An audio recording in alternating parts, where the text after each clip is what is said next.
What's up mga tol? So ito yung second day ng aking tattoo session. At yun, di ko napapatagal yan. Tinikit niya nga pala agad ni bossing yung itatattoo sa akin.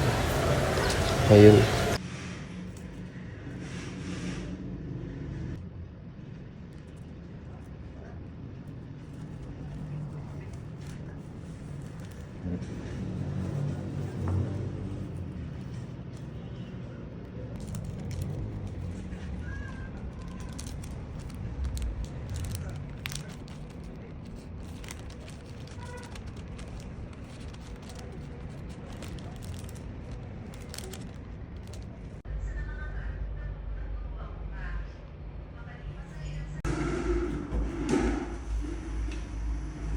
At yan, habang nag-aayos si bossing, tinignan ko muna itong mga trophy nila sa studio.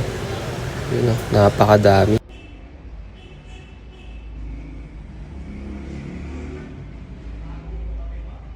At yun, nagtatuan na pala kami. Nag-start na si bossing. At itong sa part nga pala na to, sobrang hapdi niyan sa may bandang pulso. Yan, namagayan eh. Higit 3 hours na nga pala ako nakalipas at ito, nakikita ko na yung kung anong kakalabasan. Sobrang angas. 6 hours later. At yun, natapos na rin. Ito na nga pala ang kinalabasan ng aming second day tattoo session sa lower arm.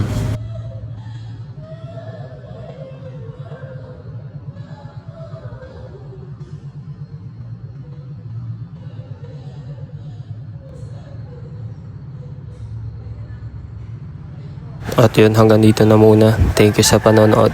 See you on my next one. Peace.